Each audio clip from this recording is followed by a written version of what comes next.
Asesinos seriales mexicanos. México es un país donde la figura del asesino en serie ha sido históricamente negada. Sin embargo, su presencia a lo largo y ancho del país no puede ocultarse, lo mismo al sur que al norte, pasando por la zona de la Huasteca e incluso exportando homicidas de antología. Nuestro territorio tiene una historia de más de 125 años de asesinos seriales. Al menos son 31 los casos documentados en el presente texto. En un dato conservador, cerca de 200 personas han muerto en manos de los asesinos seriales mexicanos, siendo el principal grupo vulnerable las exoservidoras, quienes han perdido al menos a 31 compañeras ante los ataques de psicópatas.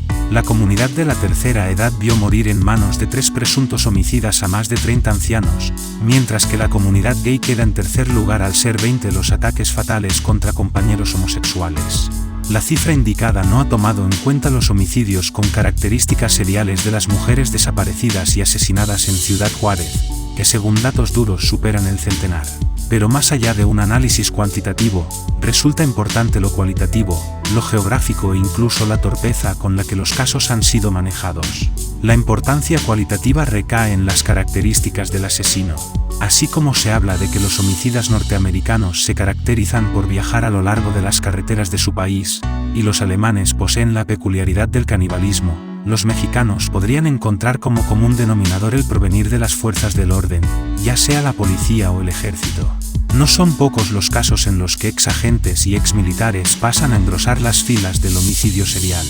En lo geográfico, encontramos que el Estado de México es la entidad que con mayor frecuencia sufre las consecuencias de este fenómeno. Se presentan al menos 6 casos de criminales avecindados en tierras mexiquenses. Otro de los mitos que este libro derrumba es el de las mujeres homicidas seriales, ya sea como autoras materiales o intelectuales.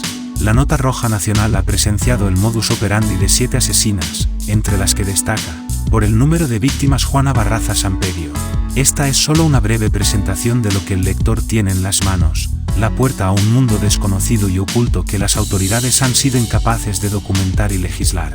Parece que más de 30 casos de asesinos en serie no son suficientes para poner atención al problema.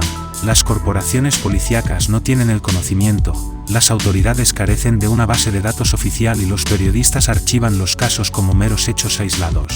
A lo largo de la historia, la imaginación del hombre ha creado seres a quienes temer: fantasmas, brujas, demonios, vampiros, hombres lobo, alienígenas o dioses que desatan toda su furia contra una sociedad entera. Sin embargo, pese a todas las versiones existentes, estas extrañas criaturas no dejan de ser solo producto de nuestra inventiva. En la actualidad ha surgido una nueva bestia a la que tememos, pero al mismo tiempo seguimos con una extraña fascinación. Me refiero a los criminales que siempre siguen un mismo modelo para matar: los asesinos seriales. El término asesino serial fue acuñado en la década de los años 70 por Robert Dressler, ex agente especial del FBI, fundador de la Unidad de Ciencias del Comportamiento y del Centro de Información de Crímenes Violentos, BICAP, por sus siglas en inglés. Dressler, después de entrevistar a los homicidas más violentos de la época, descubrió que la conducta de algunos asesinos se repetía continuamente, dándole un matiz de fantasía y placer al agresor. A partir de esta información los define como asesinos seriales. Quizás una de las particularidades que hacen más atractivo a este fenómeno es la psicodinámica de los homicidas y la estrecha relación existente entre ellos y la psicopatía. Son varias las teorías que han tratado de acercarse a la mente del asesino, pero difícilmente podríamos tomar una de ellas como la más completa, pues cada una parece descifrar el entretejido mental de un homicida en particular, pero deja dudas y sin explicar la forma de actuar de muchos otros. Los diversos investigadores y criminólogos que han abordado el tema no pueden ponerse de acuerdo en una posible definición sobre lo que es un asesino en serie, mientras unos aseguran que el número de víctimas necesarias para hacerse acreedor del mote es de 3 homicidios, algunos otros mencionan que con un par de víctimas es suficiente. Si nos atenemos a la primera definición dada por Robert Dressler, aquel individuo que asesina a más de 3 personas, sin razón aparente y sin conocimiento previo de la víctima, con un periodo determinado entre cada una, es llamado asesino en serie. Holmes y de Burger coinciden en la parte cuantitativa de la definición clásica y apoyan el número mínimo de víctimas. Otros investigadores, como el colombiano Vicente Garrido, de la Universidad de Valencia, y Yeager, de la Universidad de Illinois, reducen el número de víctimas a 2. Borrás Roca define al asesino en serie como aquel individuo que, movido por condicionamientos psicológicos, se ve impulsado de forma reiterada a atentar contra la vida de terceros. La cantidad de víctimas puede ser el único factor que causa diferencias en las definiciones que conocemos de asesino serial, pero existen otros factores en los que claramente los estudiosos del tema concuerdan. No existe un conocimiento previo de la víctima. El homicida se concentra solo en el asesinato, no existen factores económicos o de poder político en el acto. El homicida actúa regularmente solo. El asesino seguirá matando, pues es incapaz de tomar una decisión contraria. Aunque los anteriores son elementos concordantes entre los investigadores, resalta nuevamente el hecho de que muchos casos reales de homicidios seriales rompen con dichas características. No son pocos los sucesos de asesinos en pareja, ni de aquellos que han decidido entregarse antes de continuar su cadena de crímenes. La mente del asesino serial es severamente compleja, ha sido estudiada desde varios enfoques por distintos autores. En estas teorías encontramos lo mismo grandes concordancias que enormes diferencias. Investigadores como David Abrahamsen, Joel Norris, Joan M. C. Cour y Jonathan Pinkes, entre otros, han intentado acercarse al conocimiento de la mente del asesino serial con sorprendentes resultados. David Abrahamsen, en el libro La mente asesina, nos menciona las características generales del homicida: deseos intensos de venganza y fantasías de realizar hazañas grandiosas que pueden conducir a despertar sus impulsos hostiles. Soledad, retraimiento, sentimientos de desconfianza, desamparo, temores, insignificancia y subestimación de la propia persona, causados por experiencias sufridas durante la infancia temprana. Situación familiar sexualmente sobreestimulante por presenciar de niño relaciones eróticas parentales. Tendencia a cambios de la identidad. Imagen propia confusa. Incapacidad para tolerar la frustración y encontrar satisfacción suficiente para canalizar sus sentimientos agresivos y hostiles mediante actividades constructivas. Incapacidad para transformar su persistente egocentrismo y su egolatría, narcisismo primitivo, en elementos integrantes de ideales y conciencias saludables, ideales del ego y elementos del superego, lo que tiene como resultado dependencia y desprecio por la autoridad. Tendencias suicidas acompañadas de depresión. Por su parte, William y Joan M. C. Cour, al enunciar las características del síndrome psicopático, anotan: el psicópata es asocial. Su conducta lo coloca a menudo en conflictos con la sociedad. El psicópata está dirigido por deseos primarios y una vehemente sed de excitación. En esta egocéntrica búsqueda del placer, ignora las restricciones de su cultura. El psicópata es altamente impulsivo. Es un hombre para el cual cada momento es un segmento de tiempo separado de todos los demás. Sus acciones carecen de planeación y son guiadas por sus caprichos. El psicópata es agresivo. Ha aprendido pocas formas socializadas para hacer frente a la frustración. El psicópata siente muy poca culpa, o ninguna. Puede cometer los actos más espantosos y contemplarlos sin remordimiento. El psicópata tiene una capacidad desviada de dar amor. Sus relaciones efectivas, cuando las tiene, son escasas, efímeras y tendientes a la satisfacción de sus propios deseos. Estos dos últimos rasgos, carencia de amor y ausencia de culpa, señalan claramente al psicópata como diferente a los demás hombres. Para Clecquet, la psicopatía puede ser denominada la máscara de la conducta. Sus características son: inexistencia de alucinaciones, ausencia de nerviosismo, encanto externo, inteligencia notable, egocentrismo exagerado, pobreza en sus relaciones afectivas, incapacidad de amar, falta de sentimientos, culpa o vergüenza, mentiras e insinceridad, amenazas de suicidio raramente cumplidas, sexualidad impersonal, trivial y poco integrada. En la actualidad, uno de los más importantes investigadores sobre la mente del psicópata y el homicida serial es el canadiense Robert Hare, quien ha hecho aportes como el PCLR-20, un test que a través de 20 reactivos determina el grado de psicopatía de los individuos. Aparte de esta importantísima colaboración, Hare también enumera las siguientes características entre los psicópatas: mente simple y superficial. Son ingeniosos y se expresan muy bien, pueden ser buenos conversadores, tienen respuestas rápidas e inteligentes, cuentan historias inverosímiles pero las hacen creíbles. Personalidad egocéntrica y presuntuosa.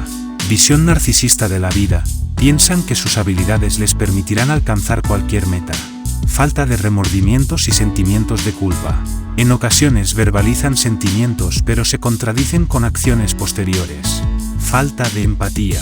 sin interés por los sentimientos de los demás, ven a las personas como objetos que les dan gratificaciones, manipuladores y mentirosos, orgullosos de su capacidad para mentir, tipo de vida, impulsividad, poco control de su conducta, necesidad de excitación, falta de responsabilidad, problemas de conducta desde la infancia, adultez antisocial.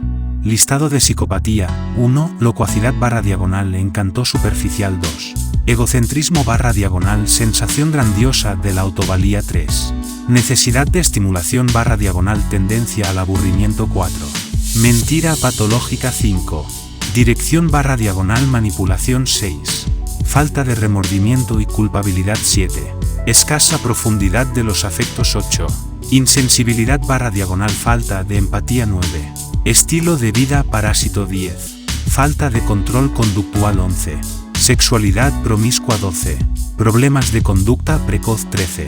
Falta de metas realistas a largo plazo. 14. Impulsividad. 15. Irresponsabilidad. 16. Incapacidad para aceptar la responsabilidad de las propias acciones. 17. Varias relaciones maritales breves. 18. Delincuencia juvenil. 19. Revocación de la libertad condicional. 20. Versatilidad criminal en México. El área de neuropsicología de la Universidad Nacional Autónoma de México, dirigida por la doctora Feguiestrouski Solís, ha encontrado en sus investigaciones que muchos asesinos violentos presentan altos niveles de testosterona, hormona relacionada con la extroversión y conductas de sociabilidad. Strouski plantea que altas concentraciones de testosterona combinadas con bajos niveles de serotonina, neurotransmisor que rige los niveles de impulsividad, son una conjugación perversa que facilita la predisposición de una persona para realizar ataques violentos severos. Strouski Solís enumera como características del psicópata las siguientes: cosificación del otro, desproveer a las personas de rasgos que los hagan valer como un igual, intuición de las necesidades del otro. Según Strouski, el psicópata posee la capacidad de hacer sentir a la otra persona que lo necesita. Esta característica es parte muy importante dentro del proceso de seducción y la construcción del vínculo entre víctima y victimario. El ex agente del FBI, Robert K. Dressler, toda una leyenda en los estudios sobre asesinos seriales y ciencias del comportamiento criminal, ha realizado importantes aportaciones en el tema. Solo él ha sido capaz de estar frente a frente con los peores homicidas de este tipo en los Estados Unidos. Ha fungido como asesor en la cacería de otros criminales en diversos países, incluyendo México. Dressler, después de sus múltiples entrevistas con estos personajes, refiere: algunos han sufrido malos tratos o experiencias traumáticas durante su infancia. Han crecido con resentimiento hacia la sociedad, consciente o inconscientemente, tratan de vengarse de ella. Es común la ausencia de la figura paterna entre los 6 y 10 años de edad. Utilizan siempre la fuerza física con la víctima, es decir, utilizan armas blancas, estrangulan o golpean. Para el asesino serial lo más importante es el contacto físico y el sentirse dominador ante una víctima. Siempre, antes del primer homicidio, existe algún suceso fuera de serie en la vida del homicida. Al tratarse de un asesinato de características sexuales, el agresor siempre estará dentro del mismo grupo racias que la víctima. Fantasía inicial, es decir, aquella que imagina el homicida y que busca satisfacer a partir del asesinato, sin lograrlo. Por eso necesita la nueva víctima. Esta fantasía no aparece de la nada, sino que va alimentándose con el correr de los años, quizás iniciada por alguna acción frustrante durante la niñez o adolescencia temprana del asesino serial. Sensibilidad a las psiques de las demás personas. Según Dressler, algo muy importante es la forma de matar, ya que aporta una serie de etapas previas y posteriores al atentado. La fantasía inicial y el factor detonante son la antesala a la comisión real del crimen, que se conjugan con la selección de la víctima y la manera en que será ultimada, la elección de los actos criminales. Posterior al ataque, es importante la manera de eliminar el cuerpo. Los responsables de la muerte frecuentemente intervienen de alguna forma en la investigación, o se mantienen en contacto con el crimen para así prolongar la fantasía que dio origen al asesinato. Por su parte, el neurólogo Jonathan Pinkes, en su libro ¿Por qué matan los asesinos?, llega a las siguientes conclusiones. Todos los asesinos seriales sufren de trastornos neurológicos que les impiden controlar su violencia. Todos han sufrido maltrato infantil. El maltrato sobrepasa lo social y lo psicológico, y daña al cerebro mediante un trauma permanente. Todos sufren de depresiones profundas, etapas en las que cometen los homicidios. Todos tienen alguna enfermedad psicológica que termina siendo la causa del asesinato. Todos sufren un trastorno de identidad disociativo.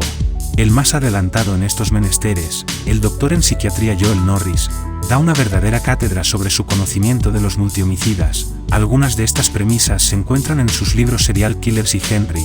Entre los asesinos en serie se pueden distinguir dos tipos, los paranoid psicóticos y los psicópatas. Los primeros tienen una personalidad completamente antisocial, inmadura y actúan por esquizofrenia, es decir, oyen voces o tienen alucinaciones que los inducen al asesinato. No son conscientes de sus actos, por lo que al ser llevados a la corte muchas veces no pagan condena alguna al considerársele enfermos mentales. Los psicópatas son más peligrosos por su capacidad de fingir emociones que nunca sienten, con las que logran engañar a sus víctimas. Son seres hedonistas que buscan constantemente su propio placer, se excitan con el riesgo y lo prohibido. Al matar, tienen como objetivo el humillar a la víctima para realzar su autoestima. Lo que en realidad les interesa es el deseo de sentirse superiores. Norris enumera las etapas que todo serial killer atraviesa a la hora de cometer un homicidio. 1. Fase áurea. El proceso se inicia cuando un potencial asesino comienza a retraerse hacia su mundo de fantasías. Externamente puede parecer normal, pero en el interior de su cabeza existe una zona oscura donde la idea del crimen se va gestando. Su contacto con la realidad se debilita y su mente comienza a ser dominada por sueños diurnos de muerte y destrucción. 2. Fase de pesca. Como un pescador que recorre su espinel, el asesino comienza la búsqueda donde cree que puede hallar el tipo preciso de víctima. Puede elegir el patio de una escuela, una zona de prostitución callejera o un hotel de paso. Lo más probable es que allí termine por marcar a su blanco. 3. Fase de seducción. En algunos casos, el asesino ataca sin advertencia, pero con frecuencia el victimario siente un placer especial en atraer a sus víctimas generando un falso sentimiento de seguridad, burlando sus defensas. Algunos asesinos seriales son seductores y tienen una apariencia tan inofensiva, que no les resulta difícil convencer a una mujer para que suba a su coche. Otros seducen con la promesa de dinero, trabajo o un lugar para pasar la noche. 4. Fase de captura. Consiste en cerrar la trampa. Es el momento en el que una mujer que ha subido al automóvil de un desconocido amable descubre que van en la dirección equivocada y que la puerta sobre el lado del pasajero no tiene manija. 5. Fase del asesinato. Si el crimen es un sustituto del sexo, como es frecuente, el momento de la muerte es el clímax que buscaba desde que comenzó a fantasear con el crimen. Es frecuente que muchos psicópatas experimenten un orgasmo mientras matan. Y así como la gente normal tiene sus posiciones favoritas, los asesinos seriales tienen sus preferencias homicidas. Algunos disfrutan estrangulando, otros golpeando o cuchillando. 6. Fase fetichista. Al igual que el sexo, el asesinato ofrece un placer intenso, pero transitorio. Para prolongar la experiencia, durante el periodo previo al siguiente asesinato, el homicida guarda un fetiche asociado a la víctima, como un trozo del cuerpo. 7. Fase depresiva. Después del crimen, el asesino serial experimenta una etapa equivalente a la tristeza posterior al coito. La crisis puede ser tan profunda como para intentar suicidarse. Sin embargo, la respuesta más frecuente es un renovado deseo de matar. Los especialistas en asesinato serial han establecido la existencia de dos tipos de homicida, el organizado y el desorganizado. La inteligencia del organizado está normalmente por encima del promedio. El desorganizado por lo regular es un ser solitario y muestra una irreprimible frustración. Tiene un bajo nivel intelectual e inclusive padece de algún desorden mental. Asesino organizado. Método estilo de vida se transporta a la escena del crimen en automóvil apariencia normal, incluso atractiva. De modelo reciente, mismo que usará para después llevar a la víctima viva o muerta. Tendrá ya su registro personal en los planea detalladamente el crimen y se acostumbra a departamentos de policía, merced a su rápidamente a la dinámica. Conducta delictiva. Lleva consigo el instrumental para matar, cuerda, esposas, cloroformo, etc. Tendrá también un trabajo decente, que la violación y tortura ocurren antes del asesinato. Permita sobrevivir. El asesino puede interesarse en su propio crimen, participando en las pesquisas de la policía. Se sentirá superior al resto de las personas, se asume como alguien muy listo. Se interesará por el crimen, prestando gran atención a la cobertura que del mismo hagan los medios de comunicación. guarda muy adentro un gran enojo contra las mujeres o contra la sociedad. La mayoría son violadores y /diagonal o misóginos. No son capaces de establecer relaciones duraderas y efectivas. Asesino desorganizado. Método estilo de vida usualmente llega y se va caminando de la escena del posee una apariencia poco atractiva, tienen crimen. Una imagen pobre de sí mismos y por lo tanto se sienten excluidos. No hay una exhaustiva planeación para cometer el homicidio. Son solitarios, completamente excluidos de la interacción social. Tal vez use sus manos o alguna arma punzocortante. Incapaces de relacionarse con los demás. El ataque del asesino será furioso y decisivo. También incapaces de sostener relaciones, la víctima recibirá rápidas heridas que serán mortales sexuales, o son muy malos para ello. Desde un principio, se sienten inferiores al resto de la gente. Este tipo de asesino no se interesa por la evidencia que queda después del crimen, simplemente se tienen humildes empleos, y no pueden marchar sin mayores consideraciones. Llevarse bien con sus compañeros. No se interesa por esconder el cuerpo de la víctima. El asesinato es provocado por su misma quien deja donde haya muerto. Desventaja mental. El asesino puede cometer canibalismo con el cadáver. Es posible que haya permanecido alguna, incluso tomar recuerdos para apaciguar su tiempo en una institución para enfermos. Fetichismo. Mentales. Su casa y sus cosas demuestran escaso orden y mucha suciedad. Es evidente que esta separación entre organizado y desorganizado responde a dinámica de asesino psicópata y psicótico. Según el español Jesús San Martín, el psicótico, desorganizado, que elige víctimas de alto riesgo, acabará causándole mutilaciones y heridas extremas para finalmente llevar a cabo con el cuerpo algún tipo de práctica sexual. Para borrar roca los homicidios que cometen los esquizofrénicos y los paranoides tienen las siguientes características. El acto cometido es fruto de un delirio. El acto es ilógico, extraño, incomprensible. El acto es premeditado. El acto esquizofrénico carece de historicidad, no hay un conocimiento, ni intereses previos con la víctima. Hay una confusión de las características reales de la víctima. Puede que la confunda con un demonio u otro ser maligno. El paranoico sabe lo que está haciendo, pero no es libre de decidir sobre la acción. Su mente se mueve por delirios y alucinaciones. Actúa con frialdad. El asesino en serie organizado es el reflejo del homicida psicópata. Para San Martín, el psicópata está muy lejos de ser un enfermo, saber diferenciar entre el bien y el mal. Sufre de un trastorno de la personalidad que influye en sus variantes afectivas y su comportamiento social. La frialdad y falta de empatía del psicópata hace que al delinquir se comporte como un verdadero monstruo. Sabe a la perfección lo que desea hacer y está seguro de que no fallará. Ha desarrollado una fantasía a lo largo de toda su vida, la cual incluye las características físicas de la víctima, así como los instrumentos necesarios para controlarla. En los diferentes estudios sobre los asesinos en serie se ha mencionado existencia de tres grandes características que muchos homicidas suelen presentar. Pueden ser las tres o alguna de ellas. Crueldad excesiva con los animales. Se explica como una práctica para el incipiente asesino. Es útil para liberar la frustración y el estrés que se va acumulando desde edades tempranas y las desahoga contra seres indefensos. Esta actividad les sirve para entrenar y practicar formas de matar, saca la furia que lleva dentro y evita molestas consecuencias sociales. Piromanía. Usualmente representa una actividad de estimulación sexual. La rápida destrucción de la propiedad material es para el pirómano de igual intensidad que la destrucción de otra vida humana. Orinar la cama. Este es uno de los síntomas más íntimos del homicida. Probablemente su incapacidad de controlar esfínteres sea similar a la de calmar sus ansias por generar dolor a una víctima. En Estados Unidos los asesinos en serie han adquirido una gran cantidad de calificativos: asesinos rituales, francotiradores, asesinos sexuales o sectas asesinas. Todos estos adjetivos tienen como punto de enlace el homicidio de un gran número de personas cometidas por un solo individuo. Es también en aquel país donde los asesinos múltiples alcanzan un extraño culto popular, aparentemente impulsado por los medios de comunicación, como el cine y los noticiarios, aunque también han sido abordados desde la literatura, la plástica y el cómic. Los medios han centrado su crítica y aparente asombro en la persona del asesino serial, olvidándose de que estos personajes son producto de una sociedad caótica y terriblemente estresante. Asesinos seriales, spree killers y mass murders son algunos de los adjetivos que se han utilizado para distinguir a los homicidas con varios ataques en su haber. Las diferencias centrales pudieran ser el número de víctimas y el periodo de enfriamiento entre cada una.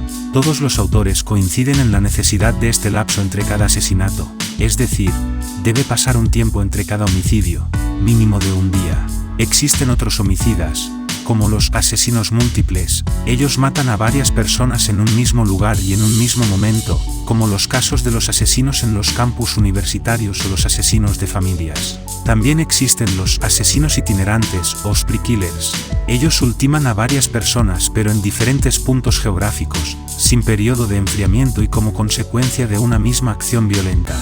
Quizás una de las tipologías más aceptadas a nivel mundial sea la de Joel Norris, quien en el libro Serial Killers señala la clara división entre asesinos seriales organizados y desorganizados, siendo sus principales características las enunciadas anteriormente en este mismo libro. Existe otra clasificación, la señalada por Holmes y de Burger, quienes mencionan 2 divisiones y 4 subcategorías. Las divisiones principales son los asesinos seriales enfocados en el acto, quienes prefieren matar rápidamente, y los enfocados en el proceso, quienes asesinan a su víctima lentamente. Dentro de este segundo grupo hay 2 diferentes tipos, el visionario y el misionero. Los primeros actúan siguiendo órdenes o voces de fuerzas visionarias del bien o del mal, y los misioneros liberan a la sociedad de desechos humanos. La clasificación de Holmes y de Burger incluye a los asesinos seriales enfocados en el proceso, quienes obtienen placer del martirio aplicado a sus víctimas. Estos incluyen 2 tipos diferentes, hedonistas y controladores. Los asesinos hedonistas satisfacen emociones duras y sexuales, y los homicidas controladores buscan control físico de la víctima. Otra de las clasificaciones es la realizada por Kim Rosmo, quien en 1995 planteó la siguiente división relacionada directamente con los movimientos geográficos de los agresores seriales. Cazador, busca a sus víctimas en los alrededores de donde vive. Cazador furtivo, actúa en un área específica, distinta de donde vive. Pescador, actúa en su zona de actividad rutinaria, donde trabaja y donde se divierte. Trampero, usa artimañas y situaciones para llevar a la víctima a su punto de acción y es allí donde comete el delito. Uno de los elementos que se han estudiado poco sobre este fenómeno es la víctima. ¿Quiénes son las personas atacadas? Se menciona con frecuencia que el asesino siempre se recuerda más que la víctima. Los criminales pasan a la historia y las personas asesinadas al olvido. La criminología tiene como una de sus constantes el estudio paralelo de la víctima. Autores como el Dr. González Manzanera han realizado importantes aportaciones en esta rama.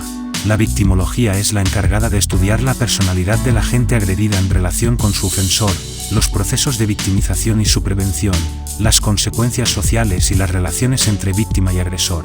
Para Borrás Roca, los blancos del asesino en serie psicótico son personas a las que él se siente obligado a ultimar, su esposa, la familia, un hipotético perseguidor o pueden atacar a personas públicas movidos por delirios místicos. El asesino en serie psicópata elige de manera aleatoria, lo que representa que cualquiera puede ser el blanco del próximo ataque, aunque se mantienen constantes victimológicas de individuos con personalidad débil o provenientes de grupos vulnerables como ancianos, infantes, prostitutas, homosexuales y mendigos.